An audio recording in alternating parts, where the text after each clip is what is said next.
Hi guys, so this is just a fun little video which is basically looking at how to add a wonderful pop of flavor to your drinks. I always like to have one or two things kind of up my sleeve, or I guess in my cupboard or in my freezer, and then that way you just don't have to stress. Like obviously it can get a bit boring doing just simple sort of spirit, citrus and sugar sort of concoctions. So you can mix it up a little bit with something as simple as this little guy, which is a passion fruit pulp tin. You can obviously buy fresh, but this one can just sit in your cupboard until the next time you feel like you want to have a tropical little holiday. It is in syrup, like it's got the actual pulp itself in there, but it sits in syrup, so it's essentially a passion fruit syrup. So you can use that to replace any sugar syrup or anything like that. And passion fruit in particular, because it is obviously sweet, but also quite like tart, tangy and tropical, it works well with all range of spirits. So thought I'd dive in and do a few little passion fruit twists on some favorites to show what you can do with something as simple as one little tin. So all you need here is some white rum, or like a lighter style rum. I'm actually using one that's a bit more of a rum agricole style. It's made in Australia, this one. Generally it's more kind of like Martinique is where it's kind of known for, like other places in the Caribbean that used to be colonized by the French, because they kind of use more of a brandy style of still and kind of just production method for rum. So they use fresh sugarcane juice and distill that rather than using the molasses. So it's much like lighter, grassier, still has a nice fruitiness to it. So this one I'm going to go in with 60 mils, and then we're going to go 30 mils of our fresh lime juice. And then our little super secret easy ingredient here, 30 mils of the passion fruit syrup. So you can go, again, a little heavier on that just because it does have that little tartness to it, especially when you pop the seeds. So that should be kind of sweet enough without being too sweet. And then I'm gonna add in the all-important mint. Wouldn't be a mojito without your mint. So just a few nice leaves, give them a little clap to get all the fragrances going. Pop that in there. Now I'm lucky enough to have an ice crushing machine. If you don't, then you can just wrap up some ice in a clean tea towel, give it a good bash. Otherwise, you could shake it all without the mint in there and just kind of dump, so the ice will be more of like a chipped ice effect at that point once it's been shaken, and then add in your mint after that. So we go in with some ice, but we want to give it a good churn through and then add more, so don't fill it right to the top the first time. Get everything sort of nicely suspended through there with your leaves and your little passion fruit seeds, and then finish off topping it up.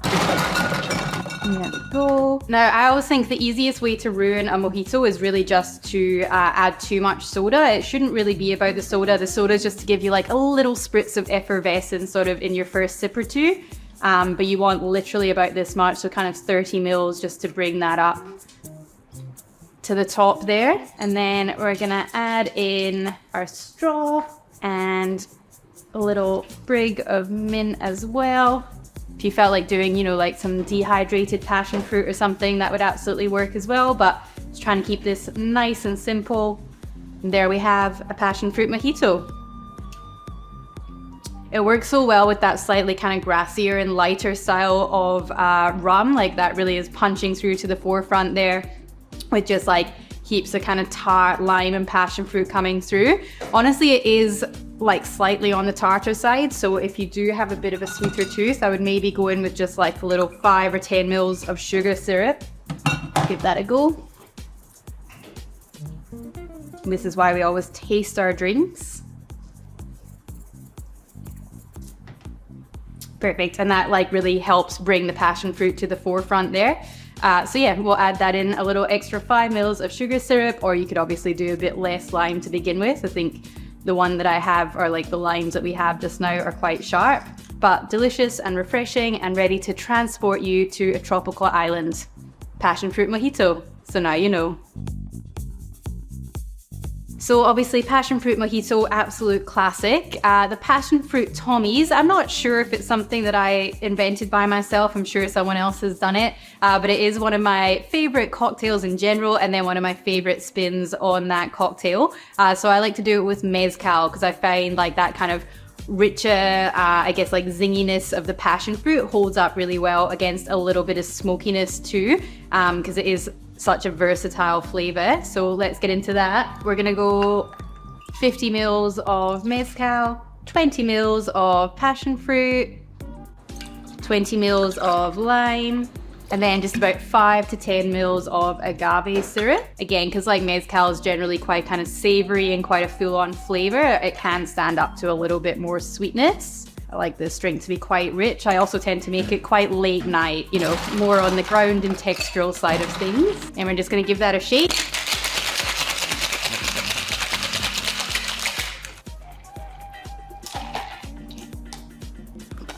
Delicious.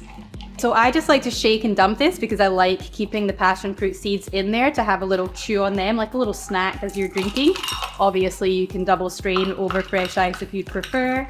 And then we'll go a little dehydrated lime, little garnish since we're being fancy for the channel. But again, this is a bit of a late night speciality in my house. So generally it goes entirely ungarnished and is drank more so alongside, you know, some YouTube karaoke as the garnish rather than anything fruit or vegetable related. A little bit savory, a little bit sweet, a little bit tropical. I just think this is such a good drink and definitely one to add to your repertoire with your little passion fruit pot. Passion fruit Tommies. So now you know. So for our final use of our little tin of passion fruit, I mean, look, I'm not even halfway through after 3 drinks, so you can see that you can get a fair amount more out of this. But I thought I would take a look at so this is a Johnny Walker Blender's Batch Espresso Roast. It's very delicious, absolutely nothing against the liquid itself, but it is one of those ones that's just sat on the back bar for a while. We used to have it on in a cocktail, and once we took it off, it's not really something that people order by itself. So this is kind of the sort of thing that you might have sitting around at home that you maybe just haven't quite figured out how to use it yet. So what I thought I would do here is be like, okay, so there's some espresso in there. Espresso definitely goes with like vanilla. So we're gonna use a little kind of vermouth de Torino is sort of known for having a bit of a vanilla sort of tilt to it. And then vanilla goes with passion fruit. So we're sort of doing this little like triangular flavor matching here. So basically doing like a Manhattan, but just using some more fun and fruity flavors to make it maybe a bit more approachable. And it should hopefully be quite a delicious little stir down nightcap. This is my first time making it. We're making it together here, so it might be an absolute fail, and sometimes that happens too, but let's see how we go. So when I am sort of making things for the first time, I usually start with a little bit less of everything just to make sure that I can tweak along the way. So we're gonna go 45 of your whiskey rather than doing a full 60. And then we're gonna go in with 15 mils of our Coque de Torino, so a little kind of rich and desserty vermouth. And then I'm gonna go 15 of our passion fruit. So again, essentially using this as like a sugar syrup in this. And then I'm gonna go a couple of dashes of, actually I might do Peychauds for this one, but Angostura would work as well. Peychaud's just a little sweeter, leaning into that little fun and fruity element here. Works pretty well if I do say so myself. So I'm just gonna kind of up that slightly because I think the whiskey could come to the forefront a bit more, and that makes it a bit more classic proportions.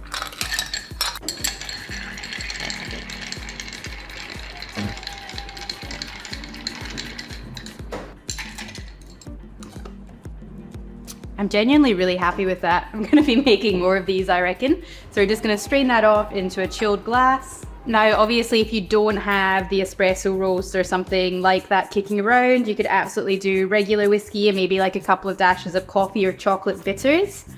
Would work quite nicely in there. And then we're just gonna go a little spritz of an orange twist. Pop that on the edge of your glass like so. And there we have a little coffee passion fruit Manhattan. Doesn't sound like it should work, but it does. So now you know.